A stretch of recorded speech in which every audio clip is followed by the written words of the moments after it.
لبيك اللهم لبيك لبيك لا شريك لك لبيك إن الحمد والنعمة لك والملك لا شريك لك. میں نے سابقہ دروس میں حج کے بارے میں عرض کیا تھا، موٹی موٹی باتیں جو ہے دہرا لیں کہ ہر انسان اللہ تعالیٰ کے حکم سے 8 تاریخ کو غسل کر کے نیت کر کے 2 رکعت سنت الاحرام پڑھ کے 2 چادریں پہن کے پھر لبیک پڑھتے ہوئے مینا کی طرف روانے ہوں گے. مرد ہو یا عورت ہو، لبیک سب نے پڑھنا. مرد زور سے پڑھیں گے اور عورتیں آہستہ پڑھیں. 8 تاریخ کو سنت کے مطابق ظہر سے پہلے ہم نے مینا میں پہنچنا ہے اور 5 نمازیں جو ہیں وہ مینا میں پڑھنی ہیں انشاءاللہ، ظہر، عصر، مغرب، عشاء اور پھر فجر کی نماز. 9 تاریخ کی فجر کی نماز پڑھتے ہوئے جب تھوڑی سی روشنی پھیلنی شروع ہو تو ہم عرفات کی طرف روانہ ہوں. لیکن یہ ساری باتیں سنت پر عمل وہ کر سکتے ہیں جو حج پیدل کریں. جو بسوں میں ہیں، گروپ کے ساتھ ہیں، وہ مجبور ہیں. جب بھی وہ لے جائیں چلے جائیں، کوئی فکر نہ کریں. 8 کے بجائے 8 کی رات کو پہنچ گئے، 8 کے دن ظہر کے بجائے عصر میں، مغرب میں، عشاء میں پہنچ گئے، کوئی حرج نہیں. اسی طرح 9 تاریخ کو اگر انہوں نے صبح کی نمازیں بھی پہلے قافلے چلا دیے تب بھی مجبوری ہے. البتہ جو لوگ پیدل ہیں وہ سنت کے مطابق 9 تاریخ کی فجر کی نماز مینا میں ادا کریں اور جب سورج تھوڑا نکل آئے اور روشنی پھیلنے لگے تو پھر عرفات کی طرف چلتے. اصل خلاصہ جو حج کا ہے وہ عرفات کا دن ہے، یوم الوقوف ہے اور یہ یوم الحج ہے، اور اسی کے حاضری کے لیے ساری کائنات جو ہے تمام اقطار عالم سے کھینچی ہوئی آ رہی ہے. عرفات میں حج کا وقت شروع ہوگا زوال کے بعد، اور 2 نمازیں ہم نے انشاءاللہ عرفات میں پڑھنی ہیں، ایک ظہر اور ایک عصر کی نماز. جتنے حاجی ہیں یہ مسافر ہیں، ان جھگڑوں میں نہ پڑیں. آپ قصر بھی کریں اور 2 نمازیں ملانا چاہیں تو ملا سکتے ہیں. اگر کوئی حنفی آدمی ہے اور مقیم ہے مکے کا اور اپنے مسلک پہ عمل پیرا ہے تو پھر خیمے کے اندر اپنے اپنے وقت پہ وہ جماعت کریں گے اور 4 رکعتیں پڑھیں گے. لیکن کسی پر اعتراض نہ کریں. جو 2 پڑھ رہے ہیں ان پر بھی اعتراض نہ کریں، اور جنہوں نے 4 پڑھنی ہیں ان پر بھی اعتراض نہ کریں، کیونکہ 2 رکعتیں خود حضور پاک نے پڑھی ہیں اور 4 رکعت حضرت عثمان غنی رضی اللہ تعالی عنہ نے پڑھی ہے. تو اس لیے کسی پر اعتراض نہ کریں، طنز نہ کریں، نہ کسی کو حقیر سمجھیں. اگر آدمی کسی کو دل میں حقیر سمجھے تو پھر اس کے کہنے کا اور دعوت کا، تبلیغ کا فائدہ ہی کوئی نہیں ہوتا ہے. اور میں نے یہ بھی عرض کیا تھا کہ عرفات کے وظیفوں میں سب سے اہم وظیفے کیا ہیں کہ لا الہ الا اللہ وحدہ لا شریک لہ لہ الملک و لہ الحمد یحیی و یمیت وہو علی کل شیء قدیر. 100 دفعہ سورۃ اخلاص قل هو اللہ احد اللہ الصمد لم یلد ولم یولد ولم یکن لہ کفوا احد 100 دفعہ. اور اسی طریقے سے دعائے درود ابراہیمی اللہم صلی علی محمد وعلی آل محمد کما صلیت علی ابراہیم وعلی آل ابراہیم وبارک علی محمد وعلی آل محمد کما بارکت علی ابراہیم وعلی آل ابراہیم فی العالمین انک حمید مجید 100 دفعہ. اور آیت کریمہ لا الہ الا انت سبحانک انی کنت من الظالمین 100 دفعہ. یہ تو کم از کم ہے نا جو ہم نے پڑھنا ہے.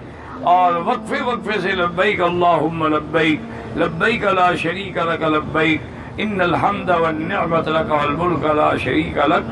اور کھڑے ہو کر وقوف کریں اور لمبی لمبی دعائیں مانگیں.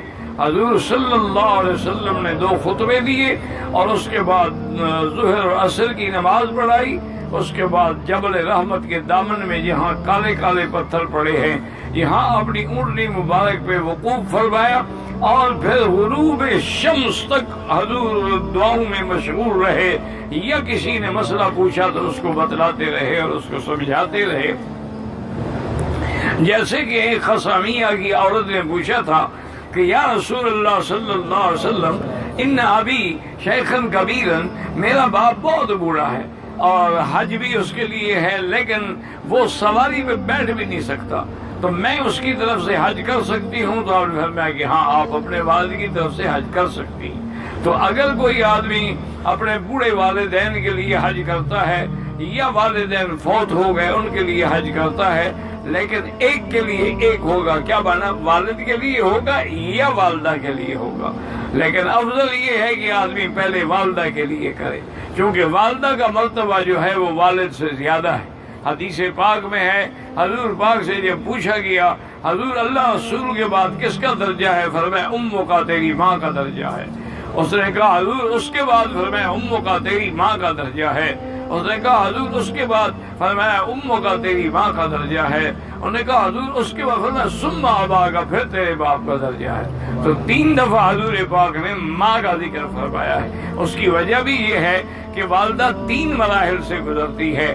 ایک حمل کی مدت سے گزرتی ہے کہ 9 مہینے تک اپنے پیٹ میں بچے کو اٹھا کے پھرنا اور اسی تکلیف میں، ہر تکلیف میں کام بھی کرنا، اور اسی طرح ایک ولادت کے مرحلے سے گزرتی ہے، اور اس کے بعد بچے کو 2 سال تک دودھ پلانے کے مرحلے سے گزرتی ہے۔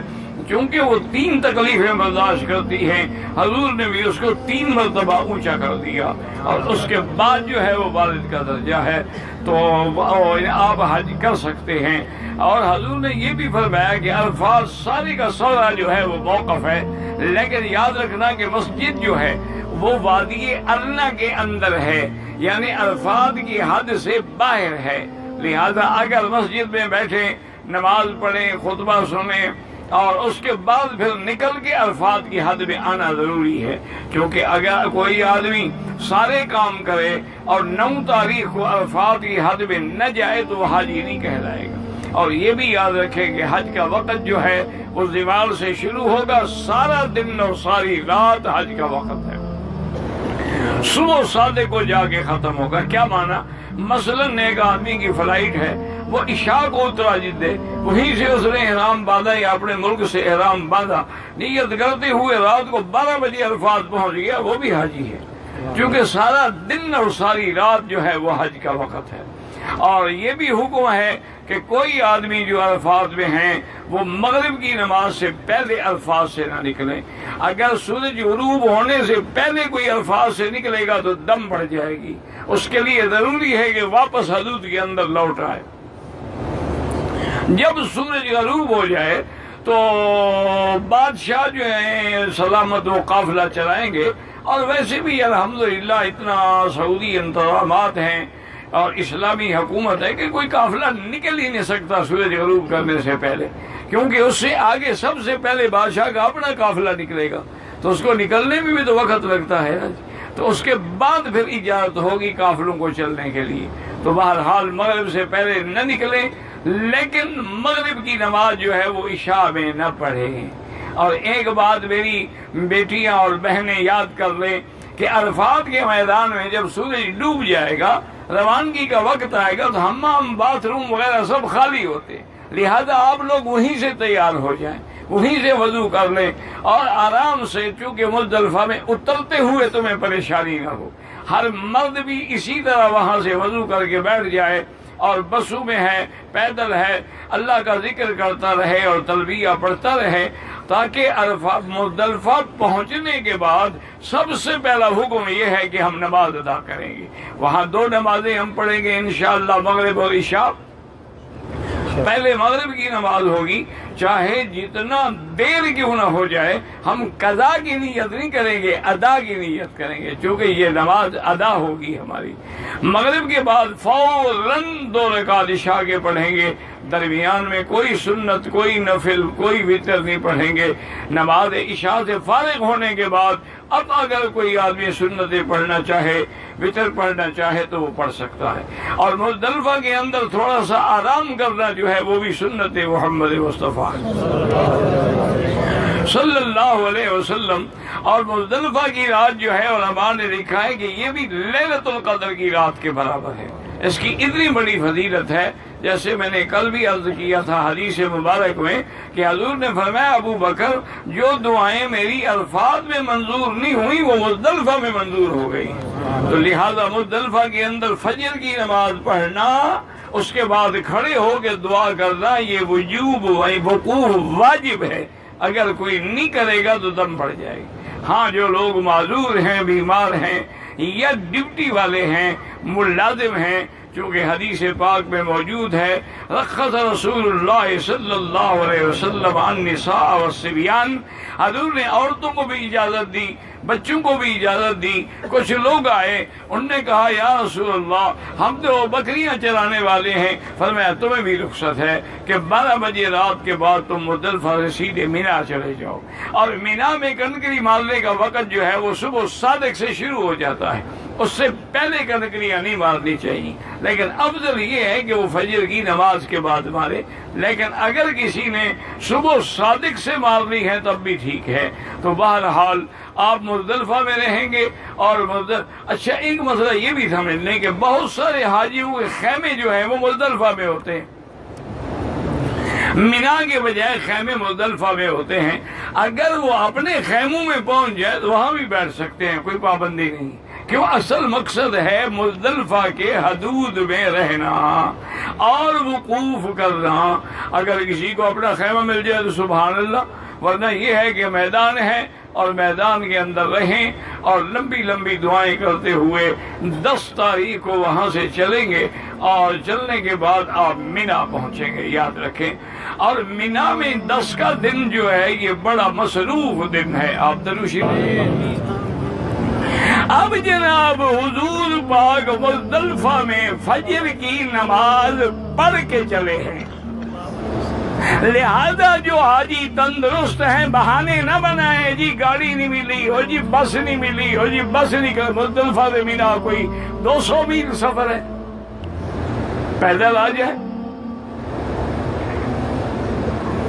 اب یہ ہے کہ بس نہ ملنے کا تو مسئلہ ہی نہیں ہے نا، ہمارا حاجی تو ماشاءاللہ اتنا سمجھدار ہے، وہ بس سے اترتا ہی نہیں، اندر ہی سو جاتا ہے، کیوں اسے کو نماز پڑھنی ہے جو اترے نیچے، اور تو اندر بیٹھا ہے بس میں، وہ جی الفاظ کیا تھا اللہ لوگوں کا قبول کریں گے، ہمارا بھی قبول کریں، تم بے وضو نماز پڑھو اور کہو اللہ قبول کر لیں گے، یہ کیا مطلب ہے؟ یعنی یہ مزید اللہ سے استہزاء ہے کہ تم حضور کی نافرمانی کرو اللہ قبول کر لیں گے۔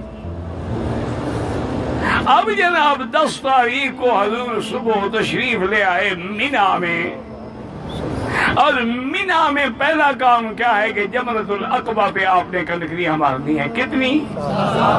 اور جب مارے تو کیا پڑھیں گے؟ افضل یہ ہے، ورنہ کوئی کلمہ بھی پڑھتے رہے، ورنہ افضل یہی ہے کہ بسم اللہ اللہ اکبر رغما للشیطان ورضا للرحمن، 7 کنکریاں ماریں اور اس کے بعد کوئی دعا نہ کریں، واپس آئیں، پہلے 10 تاریخ کو کنکری ماریں، اس کے بعد قربانی کریں، اس کے بعد سر منڈوائیں، اور افضل یہ ہے کہ سر پہ اس طرح پھروایا جائے۔ اگر کسی آدمی کے گنجا ہے، بال بھی نہیں ہے، پھر بھی اس طرح پھروائے گا۔ جب آپ نے کنکری مار لی، قربانی کر لی، سر منڈا لیا، احرام کھل گیا۔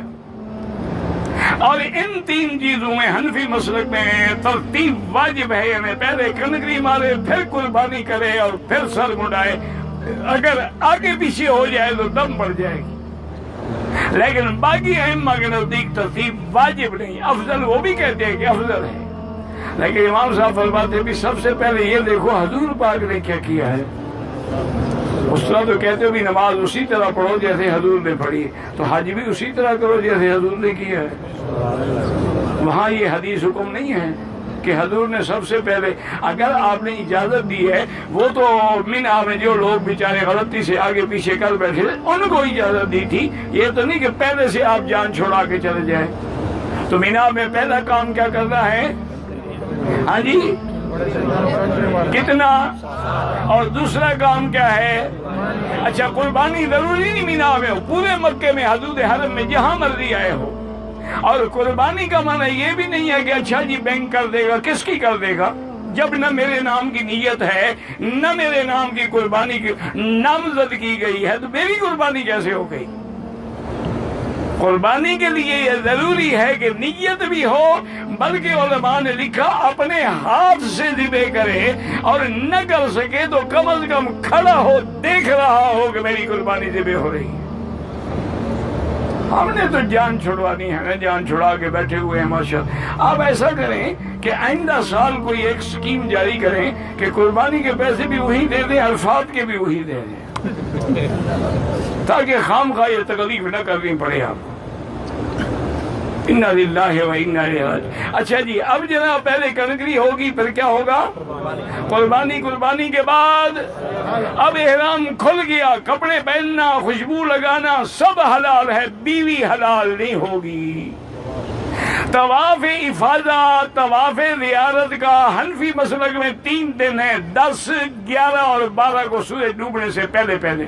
وہ کہتے ہیں بعد میں کرے تو جائز ہے، لیکن دم دینی پڑے گی۔ باقی ائمہ کے نزدیک دم نہیں ہے۔ سمجھ آ گئی یہ بات؟